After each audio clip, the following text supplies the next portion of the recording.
कैसे मेरे दोस्तों। अभी तो अमेरिकन बाज़ार को भी भालुओं ने अपने कब्जे में ले लिया है। दबा दबा के नाखून मार रहे हैं, बाज़ार को नीचे गिरा रहे हैं। लेकिन क्या ये बहुत चिंता की बात है, क्योंकि अब भारतीय बाज़ार जो कि पहले ही काफ़ी कमज़ोरी दिखा रहा था, उसका ग्लोबल सपोर्ट भी नलबटा सन्नाटा हो गई है। क्योंकि पहले तो ये दाव, नस्दैक और ये सब ग्लोबल इंडेक्स जो हैं ये अच्छा परफॉर्म कर रहे थे, तो हमारी रिकवरी के चांस हमको लग रहा था कि अच्छे हैं। और अब जब क्योंकि ऑलरेडी अपना बाज़ार कमज़ोर है और अब ग्लोबल भी बाज़ार कमज़ोर होते जा रहे हैं, अमेरिकन बाज़ार ख़ास तौर पर जिनसे हम लोग डायरेक्ट जुड़े हुए हैं। बल्कि मेरा मानना तो है कि हम लोग ऑलमोस्ट प्रॉक्सी इकोनॉमी है। जैसे उनके बाज़ार चलते हैं उस तरीके से ही हमारे बाज़ार रिएक्ट करते हैं। तो अब उन बाज़ारों के ऊपर संकट है और पूरे तरीके से वो बियर ट्रैप के अंदर आ गए। तो उसके ऊपर बहुत अच्छा मैंने एक आर्टिकल पढ़ा कि बाज़ार जो है बियर ट्रैप में आ गए हैं, तो अब क्या होगा।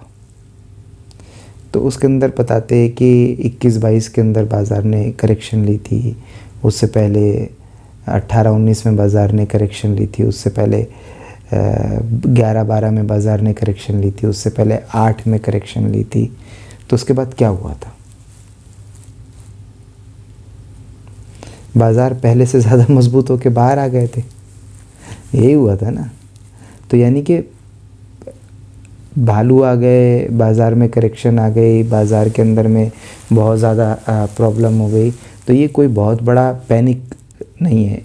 यकीनन उन लोगों के लिए पैनिक है जिन्होंने पोर्टफोलियो जो है अपने बनाए थे और ऊपर के रेट पे उन्होंने परचेज़ करके बैठ गए थे, जो लॉन्ग टर्म इन्वेस्टमेंट कर रहे थे।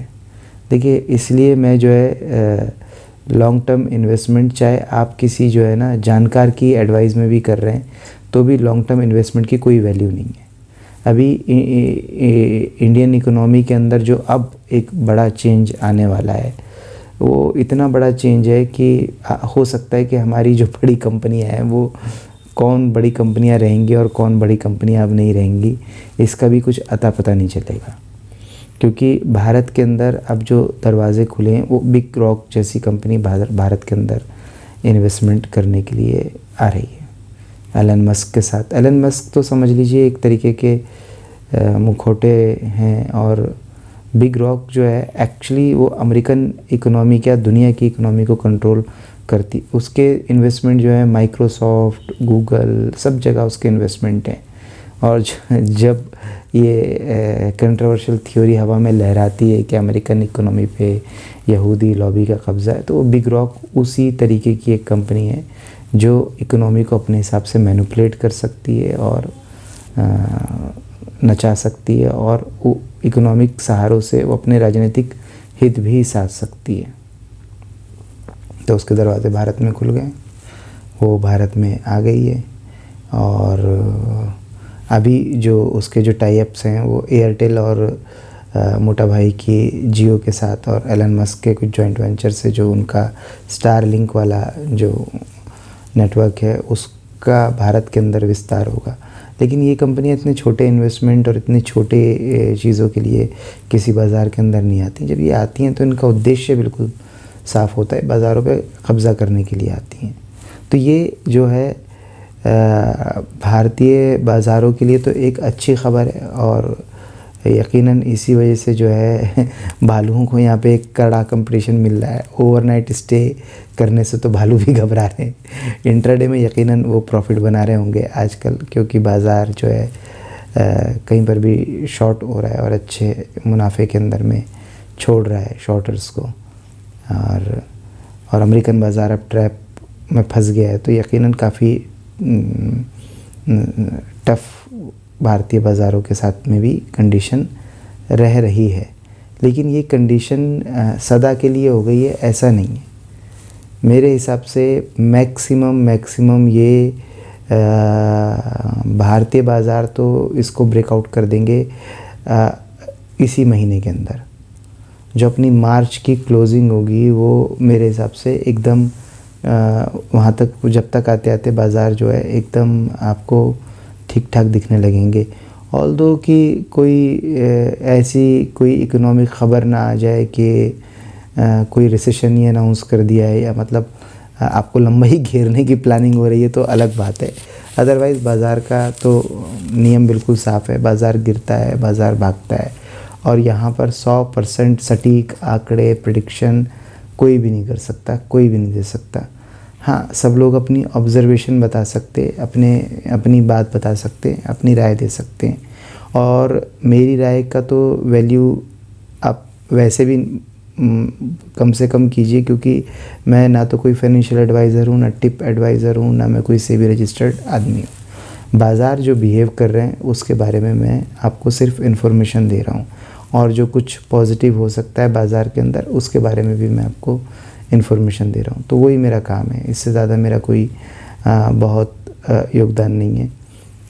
2012 में जब मैंने ट्रेडिंग चालू करी थी तब से लेके आज तक मेरा पोर्टफोलियो प्रॉफिट में, उसके पीछे सबसे सटीक जो मेरा नियम जिसने काम किया मैं आपके साथ वो लगातार इसलिए शेयर करता हूँ। मैंने कभी भी जो है लॉन्ग टर्म इन्वेस्टमेंट कभी भी नहीं किया। मैं तो इंट्राडे के हिसाब से स्टॉक ख़रीदता हूँ और ज़्यादा से ज़्यादा हफ़्ता 10 दिन 15 दिन अगर वो स्टॉक जो है या तो छोटा सा लॉस दे के मुझे निकल जाए और या फिर जो है वो मुझे बड़ा सा प्रॉफिट दे दे, दोनों कंडीशन के अंदर में मैं उसको बुक करता हूँ। मैं प्रॉफिट के अंदर में अतः बैठा नहीं रहता कि अच्छा खासा प्रॉफिट आ गया मैं बैठा हुआ हूँ कि अब ये स्टॉक 2 गुना 4 गुना 8 गुना 10 गुना होगा, और ना मैं लॉस के अंदर बैठा रहता कि नीचे आएगा तो मैं एवरेज कर लूँगा और नीचे आएगा तो मैं एवरेज कर लूँगा और नीचे आएगा तो मैं एवरेज कर लूँगा। ना मुझे ये एवरेज वाले सिस्टम पे कोई भरोसा है और ना मुझे जो है ऊपर क्या कहते हैं ये जाता चला जाएगा, कंपनी बड़ी जानदार है और मैंने बहुत सही स्टॉक पकड़ लिया, इस पे मुझे कोई भरोसा है।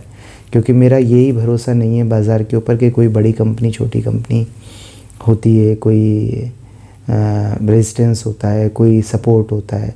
बड़ी से बड़ी कंपनियां सपोर्ट तोड़ती हैं, तोड़ती चली जाती हैं, तोड़ती चली जाती हैं, करेक्शन लेती जाती हैं और आफ्टर मार्केट कमेंट्री में आपको उसके रीज़न बता दिए जाते हैं कि ये इस वजह से ऐसा हुआ है। और जब बाज़ार जो है बुलिश होता है और वो रेजिस्टेंस उड़ाती जाती है तो आफ्टर मार्केट कमेंट्री में आपको ये बता दिया जाता है कि इस वजह से ये हुआ है। लास्ट टाइम जब ग्लोबल संकेत ख़राब थे तो अपनी निफ्टी बेहतरीन परफॉर्मेंस कर रही थी, तो अगर हिस्ट्री के हिसाब से देखें तो हो सकता है हमारी निफ्टी अभी भी बेहतरीन परफॉर्मेंस दे के दिखाए ग्लोबल संकेत ख़राब होने के बावजूद भी। और ऐसा भी हो सकता है कि वो इस बार ग्लोबल संकेतों के साथ जो है नए नए लो आपको लगा के दिखाए। तो इसलिए कोई भी प्रिडिक्शन जो है वो सटीक नहीं हो सकता, उसका अनुमान सटीक नहीं हो सकता। और इन्वेस्टमेंट जो है वो इस तरीके से करना कि मैंने सही स्टॉक पकड़ लिया है और अब मुझे जो है चाय पी के जाने से कोई नहीं रोक सकता और मैं तो अब गायब भी हो जाऊंगा और आके देखूंगा तो मैं प्रॉफिट में होऊंगा। इस तरीके के वहम ही आपको लंबे लंबे और बड़े बड़े लॉस बुक करवाते हैं और करवाएंगे।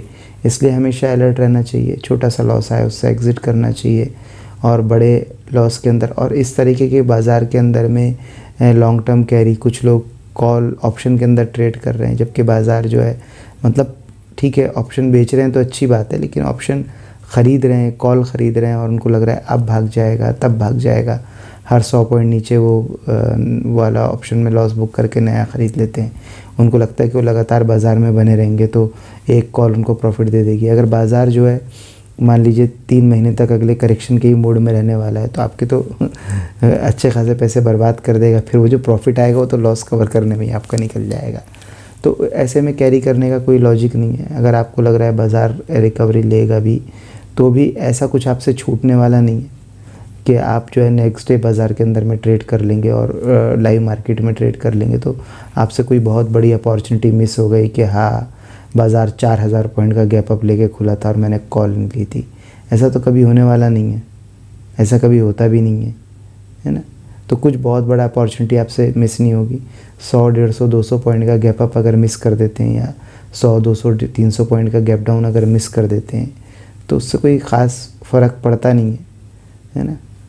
और लेकिन आपके अपोज़िट अगर बाज़ार चला जाता है तो आपका टाइम डीके और आपका बाज़ार भी अपोजिट गया तो आपको लॉस बढ़ा दे देता है। तो इसलिए कुछ भी कैरी करके इस बाज़ार के अंदर में मत रखिए। हाँ, लेकिन उन जगहों पर नज़र गड़ाना शुरू कर दीजिए जहाँ पर आप भयंकर प्रॉफिट काट सकते हैं। वो बहुत सारी जगह जो हैं बाज़ार के अंदर खुल गई है। मैं तो कोई टिप वगैरह देता नहीं हूँ, लेकिन अगर आप देखेंगे तो अच्छी फंडामेंटल की कंपनियाँ काफ़ी करेक्शन लिया है और मैंने इस गिरते बाज़ार के अंदर ही ठीक ठाक प्रॉफिट बनाया है। वो भी मैं तो शॉर्ट करता नहीं हूँ, मैं तो बाय साइड पे रहता हूँ और ख़रीद के ही प्रॉफिट बनाना चाहता हूँ। तो पीआई इंडस्ट्री जैसे मैंने आपको बताया था, ऐसे ही गॉडफ्राई जो ये वो भी मैंने आपको स्टॉक बताया था। तो अब वो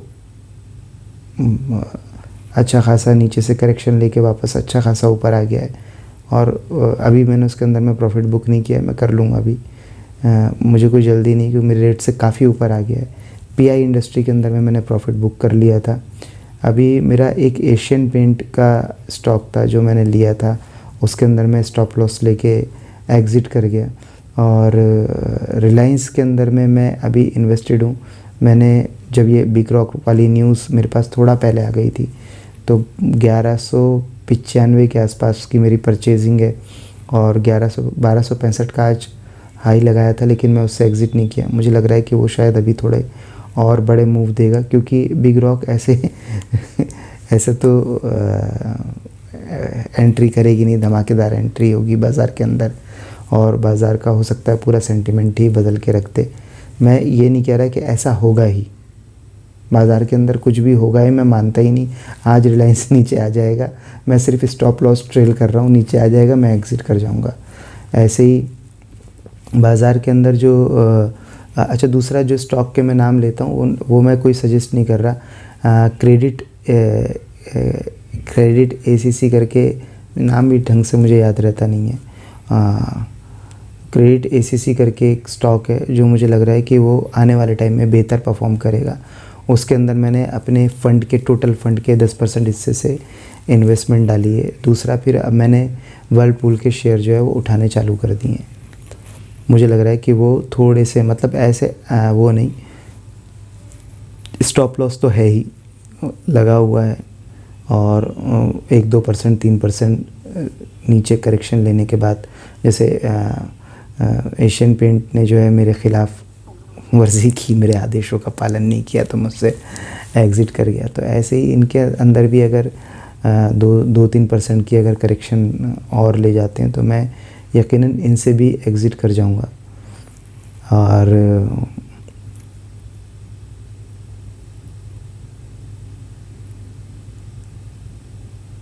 अगर ये प्रॉफिट देते हैं तो मैं ऐसा इनके अंदर अंधे की तरह बैठा नहीं रहूँगा।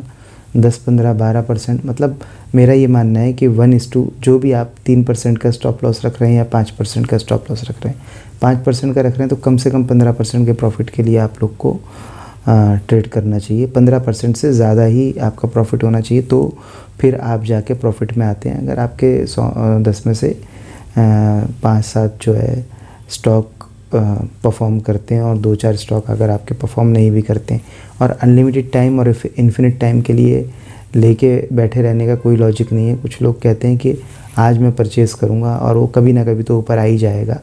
तो ऐसे लोग येस बैंक के शेयर लेके 4-5 साल से बैठे हुए हैं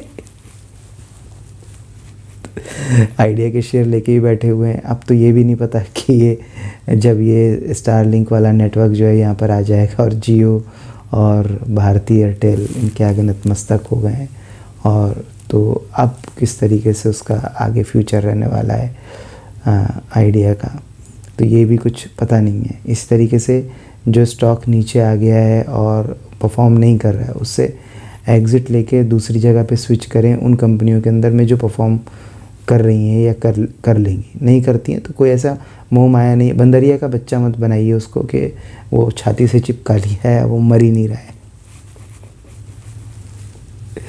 ठीक है, गिरते बाज़ार में पैनिक नहीं, भालू आए हैं शहद चाटेंगे चले जाएंगे, नहीं भागेंगे तो इनके जो बुल है सिंग मार मार के इनको भगा देंगे। तो बुल भी आते हैं वो घास खाने लगते हैं, हरी हरी घूमते रहते हैं, भालू आते हैं हमला कर देते भगा देते हैं। तो बाज़ार अपने नियम पे काम करता है, बाज़ार गिरता है, बाज़ार भागता है। जब एक लंबी रैली, बुलिश रैली बाज़ार ने ली थी तो ड्यू था कि एक लंबी पिटाई बाज़ार लेगा ही। वो उस टाइम पर अगर आप वो नियम भूल गए कि बाज़ार गिरेगा तो आपको यकीनन ऊपर के भाव पे आप फंस गए, तो आपको थोड़ा बहुत लॉस तो अब झेलने की शक्ति, हिम्मत भगवान दे, हिम्मत मिले आपको। और पैनिक बस आप ना लें, बस हिम्मत ही लें और बैठे रहें और वेट करें। और फ़िलहाल मेरे हिसाब से जो लॉट्स के अंदर में ऑप्शन में जो ट्रेड करते हैं वो थोड़ा सा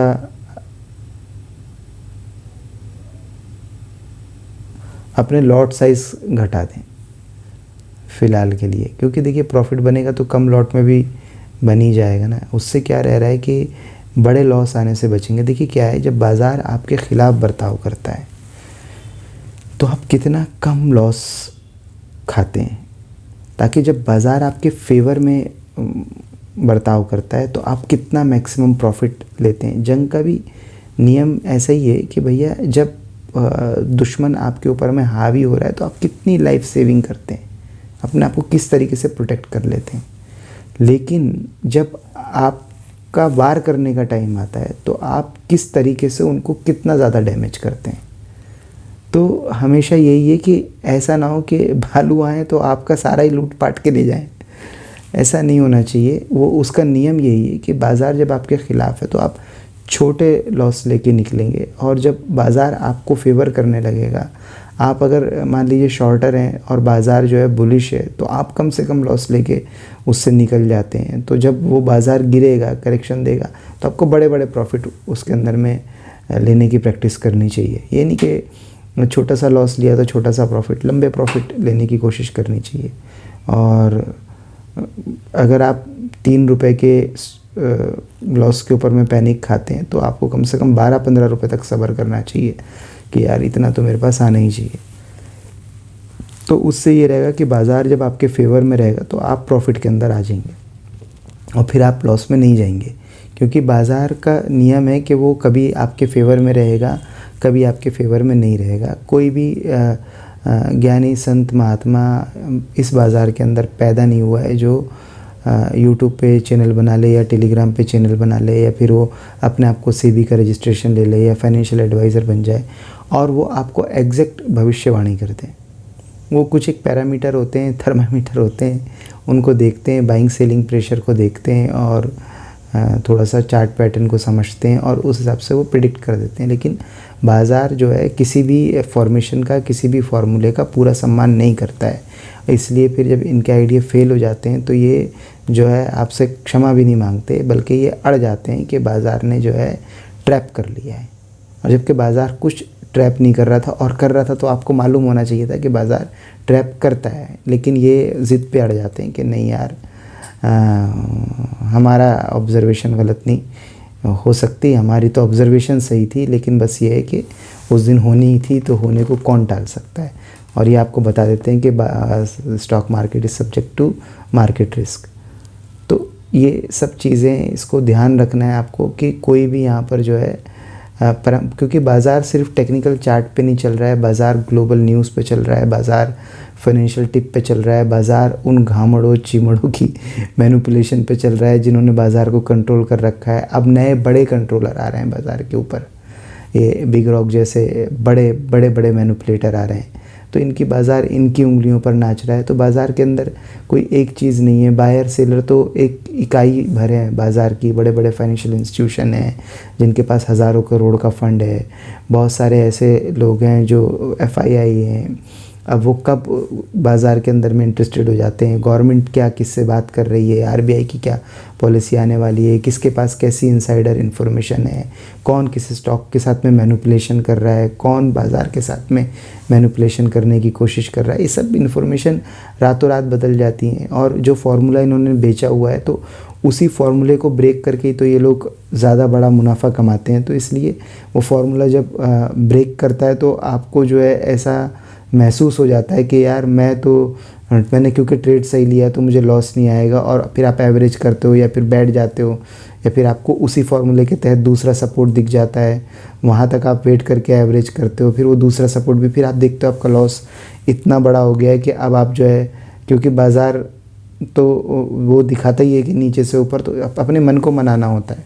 नीचे से ऊपर आ जाएगा तो आपका कुछ नहीं जाएगा, आप दूसरी जगह ट्रेड कीजिए जो सीधा ऊपर चला जाए, और अगर नीचे भी आ रहा है तो थोड़ा नीचे आके फिर ऊपर चला जाए। उतना नीचे, उतना ऊपर, उतना नीचे मत करिए कि वो जो है आपके लिए जी का जंजाल बन जाए। कई बार क्या होता है कि आपका पूरा दिन ट्रेड के अंदर में वेस्ट हो जाता है। कोई आप ऐसा स्टॉक लेके बैठ जाते हो कि जो क्या वो भी इन्होंने आपको बता रखा होता है, जो अपनी रेजिस्टेंस से थोड़ा सा ऊपर आ गया होता है या उसके नज़दीक आ गया होता है, आप लेके बैठ जाते हो कि अब फटेगा, तब फटेगा, अब फटेगा, अब बनेगा, अब बनेगा। 1 दिन, 2 दिन, 3 दिन, कई बार 5-5, 7-7 दिन वेस्ट करते हैं, फिर वो एक लंबी डंडी नीचे की तरफ बना दे, आप भी बाहर। मैं 5 दिन भी बर्बाद किए और उसके बाद उसमें लॉस भी बुक किया, कोई फ़ायदा नहीं है। तो हमको प्रॉफिट बुक करने में जल्दी, मतलब टाइम का बहुत वैल्यू है कि हम जल्दी जल्दी प्रॉफिट बुक करें। वो उसके पीछे उससे उसका ये मतलब है सिर्फ कि हम जहाँ पर भी ट्रेड कर रहे हैं वहाँ से लगातार वो स्टॉक को परफॉर्म करना चाहिए, या तो वो हम उससे एग्ज़िट कर जाएं अगर वो परफॉर्म नहीं कर रहा है तो। कई बार क्या होता है कि स्टॉक नहीं परफॉर्म कर रहा है तो ज़रूरी नहीं है कि उसके अंदर बने रहें कि वो आपकी दिशा में ही चलेगा। जब वो कुछ दिशा अभी बता ही नहीं रहा है, आपको सिर्फ फीलिंग है और अब वो परफॉर्म भी नहीं कर रहा है, तो फीलिंग के ऊपर जो है आप अपने टाइम को क्यों वेस्ट कर रहे हैं। कई बार हो सकता है कि आपकी फीलिंग सही निकल जाए, लेकिन आपकी फीलिंग अगर इतनी सही निकलती है तो आप ऐसा देख लीजिए जो परफॉर्म भी कर रहा है और आपकी फीलिंग भी मजबूत है। बाज़ार तो भरा पड़ा है, स्टॉक भरे पड़े हैं, गिरते बाज़ार में भी भागते हुए स्टॉक मिलेंगे, भागते बाज़ार में भी गिरते हुए मिलेंगे। तो बाज़ार शॉर्टर का हमेशा ये ऐसा जंगल है, हमेशा कुछ भालू और कुछ बुल यहाँ पर हमेशा जो है घूमते रहते हैं, अपने सींगों से उछाला देते रहते हैं, अपने पंजों से गिराते रहते हैं। तो बाज़ार गिरता भागता साथ में रहता है, कोई दिक्कत वाली बात नहीं है। अभी ये बियर आए हैं तो थोड़ा सा जो मेन इंडेक्स है जिसको सो कॉल्ड बड़ी कंपनियां कहते हैं उनके ऊपर में पैनिक है, थोड़ा सा ग्लोबली पैनिक है। न्यूज़ आपके पास आ ही रही है कि आईटी के ऊपर में थोड़ा पैनिक रहेगा, थोड़ा अमेरिकन बाज़ारों के ऊपर भी पैनिक आ गया है। तो वो सारी चीज़ें, बिग रॉक के आने के बाद में इंडियन इकोनॉमी किस तरीके से आगे बर्ताव करेगी और क्या उनकी कुछ राजनीतिक महत्वाकांक्षाएँ भी हैं, वो यहाँ के फैब्रिक को बिगाड़ने की कोशिश करेंगे या फिर बनाने की कोशिश करेंगे या अपने तरीके से मैनिपुलेट करने की कोशिश करेंगे, किन मंशाओं के तहत वो बाज़ार में आ रहे हैं, या सीधा सीधा सिंपल सिर्फ इन्वेस्टमेंट करके एक प्रोजेक्ट करने के लिए आ रहे हैं। तो वो सब आने वाले भविष्य के उसमें गर्भ में छिपा हुआ है, ये किसी को भी नहीं मालूम है कि एग्जैक्टली क्या होने वाला है। कई बार क्या होता है कि आपने जो प्लान बनाया होता है वो भी नहीं होता है, और कई बार आपने जो नहीं बनाया होता है वो भी हो जाता है। तो इसलिए जो है प्लानिंग टर्मिनल पे बाज़ार समझ के छोटे लॉस और बड़े प्रॉफिट लेने की कोशिश करती रहनी है। किसी भी तरीके के पैनिक के अंदर में नहीं आना है, किसी भी तरीके के पैनिक में नहीं आना है। उसका नियम ये है कि आप कोई भी स्टॉक के अंदर में ट्रेड करते वक्त, चाहे आप कितने भी कॉन्फिडेंट हैं, अपने पूरे फंड को एक साथ ना झोंक दें, ना एक्सपोजर पे, ना लीवरेज पे, ना कर्जे के पैसे से। आप उसको थोड़े से फंड को उसमें डाल के देखें, परफॉर्म करता है तो अच्छी बात है।